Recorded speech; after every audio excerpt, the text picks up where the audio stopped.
The Gospel of the Lord.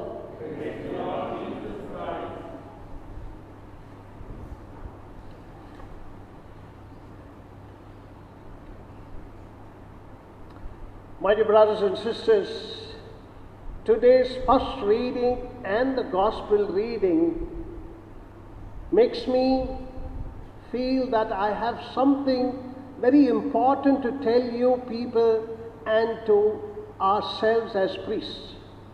Because you find Elijah, when he was going up in the chariot, Elisha says, I need the blessing from you. And Elijah throws the mantle. But Elisha says, I need double the spirit what you have. And therefore, Elisha dropped the garment of his upon Elisha. And that is how Elisha becomes the successor of Elijah. Now, if you want to know whether he received double the spirit from God, yes, according to the scriptures, Elijah performed 8 miracles. Whereas Elisha, as per the scriptures, performed 16 wonderful miracles. And therefore, Elisha did receive double the spirit of Elijah. And Elisha and Jesus Christ are almost similar because of their miracles that they performed in the Old Testament, Jesus in the New Testament. Therefore, there is some similarity between Elisha's miracles and Jesus' miracles. Today's first reading is a very beautiful reading. It tells about how Elisha went to that Shemite town. And as he went to that Shemite town, he seen a very wealthy lady there, and she welcomed him for the dinner. And he had the dinner there, and she was so hospitable that he found that she was a wonderful lady. And therefore, whenever Elisha passed that way, back and forth to that Shemite town, she would see him coming and she would say, come, have dinner. And this was a regular habit that he used to go to that house, spend that evening. Looking at this prophet, this Shemite woman whose name is not mentioned in the scriptures, so that it can be me or you, this Shemite woman says to her husband, well, you see this prophet coming up and down, back and forth, doing his work for Yahweh. Why can't we build an apartment for him in the rooftop? Aha, very nice.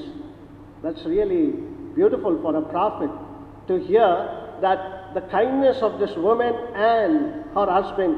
Why can't we build a house? Why can't we make a room for him with a bed, a single room, attached bathroom, so that whenever he comes he can stay there?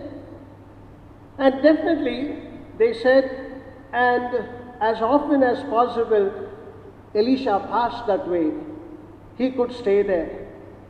Touched by their generosity, this is very important for Elisha, touched by their generosity, Elisha sends a message and wants to find out what this woman really needs. And the messenger comes and says, well, she has no son. And immediately Elisha blesses her and says, next year when I come back, you will have a son.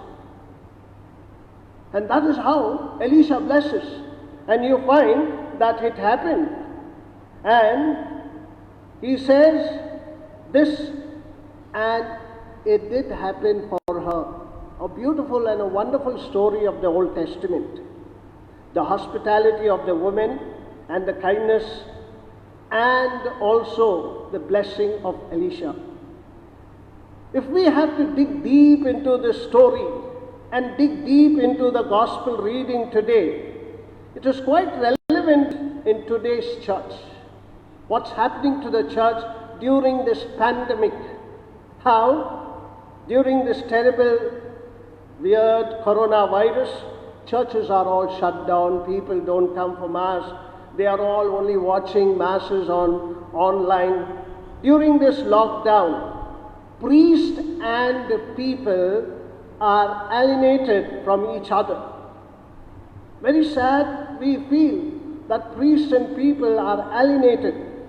People have lost contact with Mass, sacraments.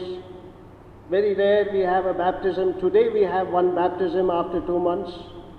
And therefore you see, in a way there is no contact with the sacramentals of the church. Priests have lost contact with the people, and I find this very challenging, both for priests as well as for the people, that you are also not able to understand. Because you know, priests bring a lot of blessing to the people of God, and people also bring a lot of blessing to the priests.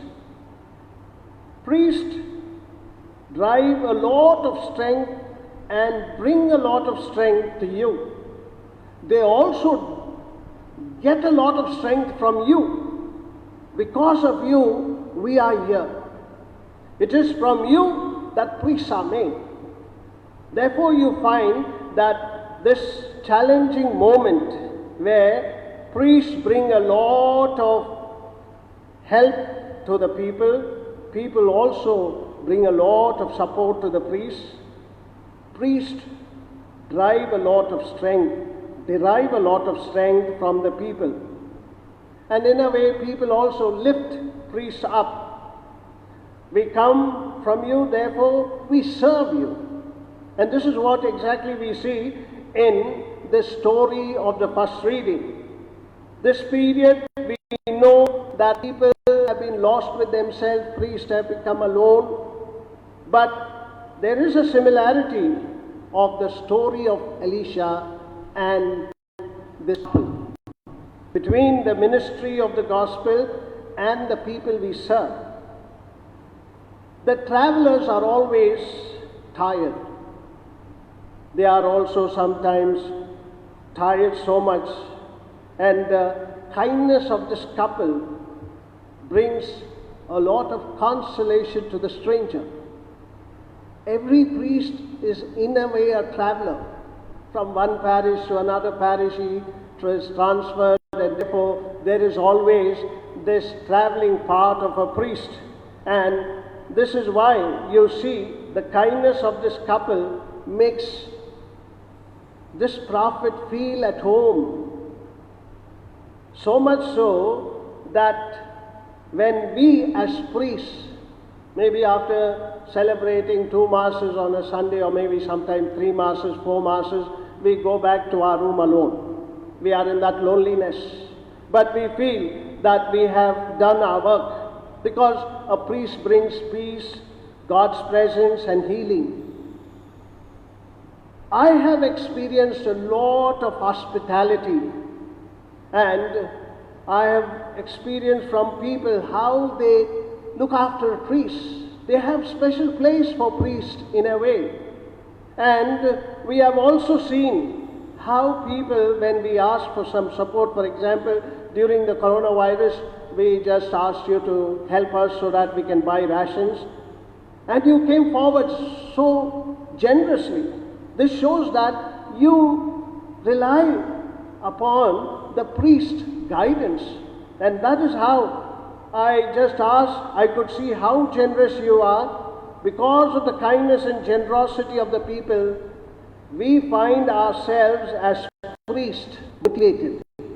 We find ourselves priests motivated, like how Elisha was motivated to ask, is this woman in need of something? And then you find that we have a desire to work for you because you come forward. It's only people's goodness and kindness, just like how the Shemite woman and her husband, we can be able to do a lot of work. But for the past 20 years or 25 years, sadness has come between the relationship of priest and people. This sadness, in a way, we see that falling apart and making the church feel very clear, conspicuous between the relationship between the priest and the people of God.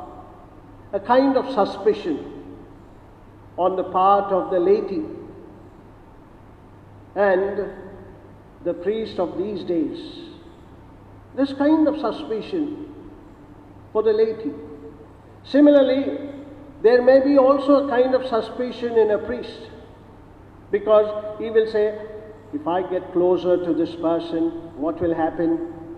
And that is how we see that for the past 20 years, the sadness is the relationship between priest and people has slowly become weak.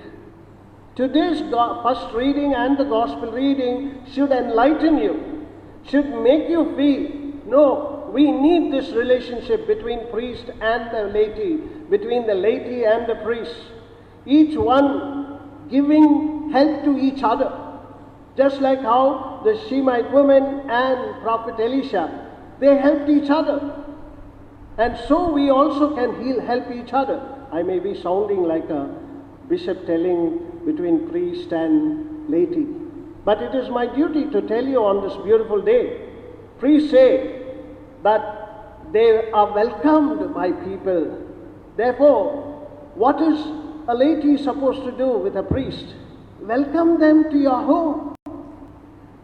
Make them part of your extended family. See that you include them in your family activities so that they are part of your family. For priests, they have to be like Elisha. So remember, as priest, I have to be like Elisha. I'm invited, you show me hospitality, I have to bring that blessing to that family. Because Elisha blessed that woman with her son. And we know people need our support and help. And therefore, when you show hospitality, I must also show that blessing. Bring God's presence into your family. Bring peace into your family. Be a consolation and strength in your family, especially at times of misfortune, death, or some problem. Therefore, I must be a real Elisha. Therefore, part of our duty is also you pray today and say, let all the priests in our diocese, in the world, be like Elisha. That will be a great blessing, not only for the priesthood, but also for the laity as well. People receive your priests.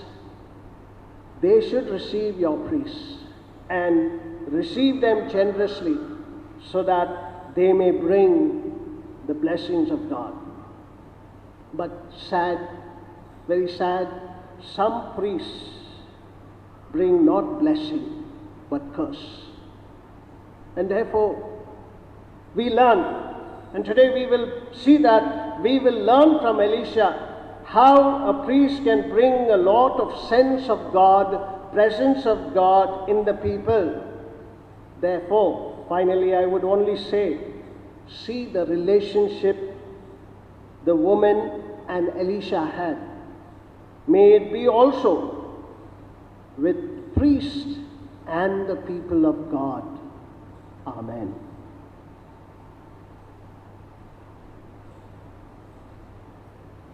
Let us all stand.